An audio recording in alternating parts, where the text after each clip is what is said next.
Hi guys, welcome back to The Clueless Homemaker. I'm Rebecca, The Clueless Homemaker, if that wasn't obvious. Today, I want to talk to you about something that I've been thinking about a lot over the last 5 to 6 weeks specifically. If you're watching this in the future, right now it's June 2020, and you know what's been going on the last few months. And I know that people have hated it. They haven't liked not being able to go out. They haven't liked not being able to go to work. My whole small business is dependent upon vacation and holidays, and so my business took a terrible dive. So those things, I get it. We want to be able to go out to eat. We want to be able to go to the movies. We want to be able to go to work. We want to be able to make money. But I feel like this has sort of been a forced Sabbath. Now, don't turn this video off if you're not a Christian, or you are a Christian and think I already know all about the Sabbath. I don't need to hear this. Just hear me out. The Bible says that God created the world and everything in it in 6 days, and then on the seventh day he rested. And then we learn in the Bible, if you're a Jew or a Christian, you learn that the Sabbath is holy. It's one of the 10 commandments. The Sabbath is this day of rest. It's this day set apart. But the truth is, I don't know anybody who actually takes a Sabbath.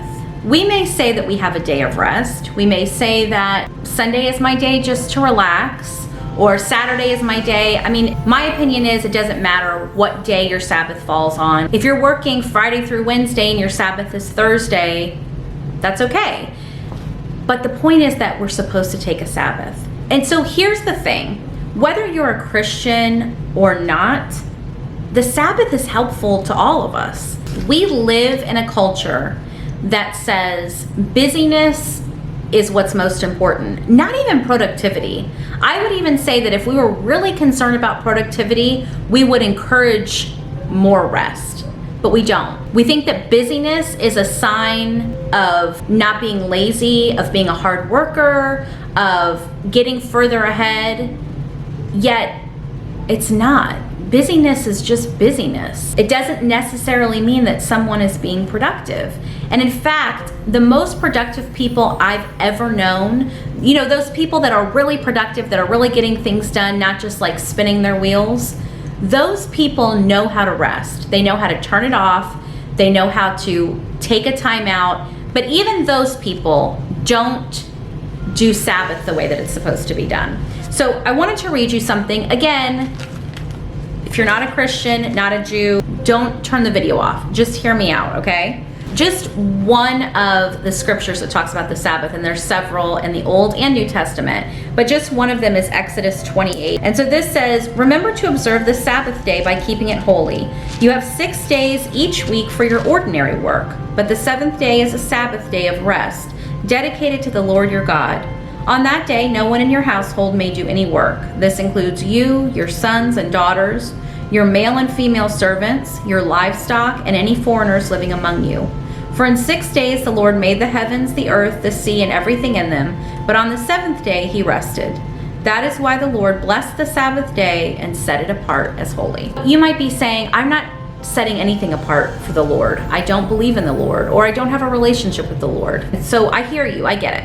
But let me give you some scientific proof. When we rest, our bodies actually rest, but that's when our brains start to work their best. So they start to process things and sort things and send signals to the rest of our body. And when we rest, our cortisol levels, which are the levels of our stress hormone, actually lower. Our sympathetic nervous system relaxes, which lowers our blood pressure. When our brain is able to sort things and process things, and we're able to lower our stress hormone, we're able to do better work then when we come back to it. I want you to think about, like, remember when you were in school, if you were struggling with something, the teacher would say to you, well, just go on and then come back to that problem. Or if it was an essay, like, read it, put it down, and then come back to it in a day or two and see if you have any new fresh insight. That wasn't just a way for the teacher to like push you aside.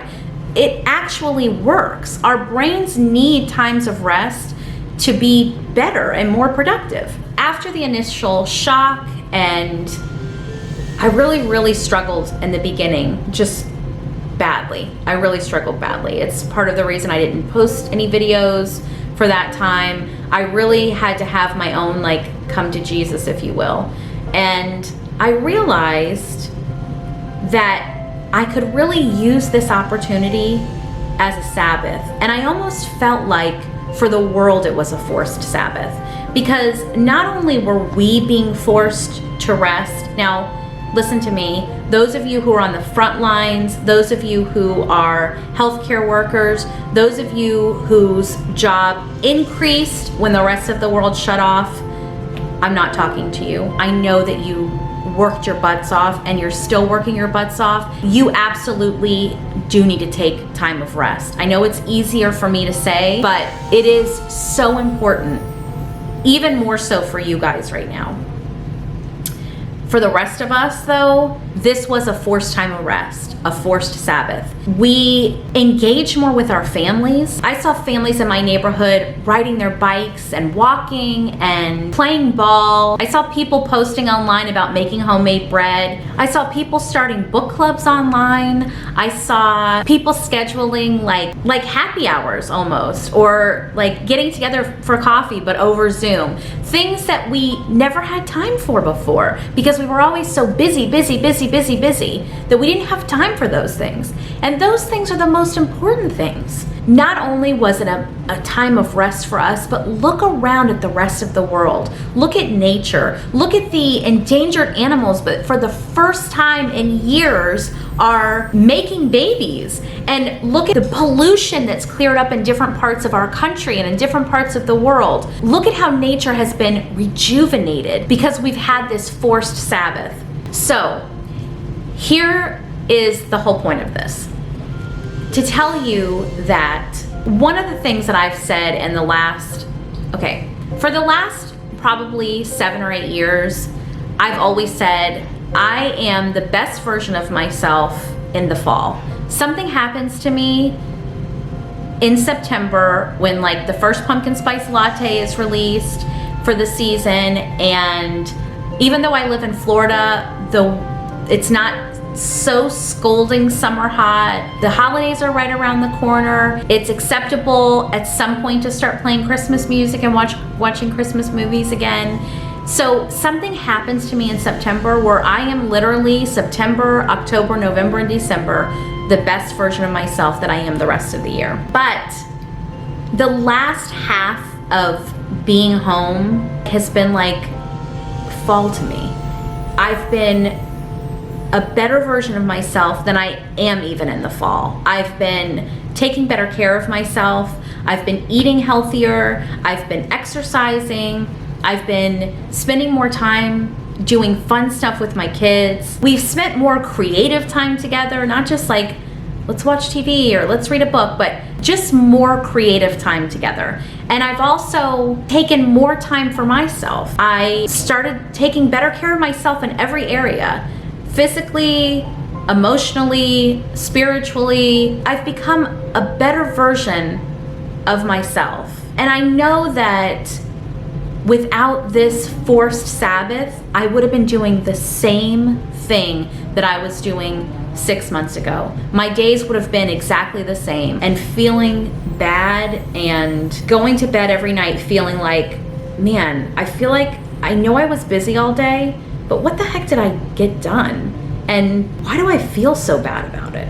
So if you're at the same point that I was in the beginning, if you're still like, this stinks and I really hate this and I want to be able to go to restaurants and I want to be able to go to the movies or go get my hair cut or whatever. I know that some things are starting to open back up. Where we live, it's still pretty tight because it's just bad where we live. I would encourage you to think about it like that and ask yourself if this has been good for some animals in a Chinese zoo and better for the pollution in LA and India, then maybe this has been good for me too. And if you haven't embraced it, start to embrace it. Take today and do something good for yourself that you haven't done since you were a single non-kids person. You know what I mean? Like, take a bath, take a bubble bath, or go to bed early with a book and the kids will be okay. Or something I started doing is easy yoga classes on YouTube. Start taking yoga classes on YouTube. I'll link my favorite instructor below. I promise you that we can come out of this whole thing better because of it. That this can actually be a blessing if we allow it to be. And I would also encourage you, and I'm gonna also do it for myself, I am not going back to busy Rebecca. My time is important and I do not have the time in the world left. I'm gonna spend the time that I have left not being busy, because busyness sucks. I'm gonna spend the time that I have left being productive and being loving to the people around me and to myself. I hope this helps somebody. Let me know down below what your take has been on it. Have you been liking this time, or have you been like, no, I'm over it? Thanks so much for watching, and I will see you guys really soon. Bye.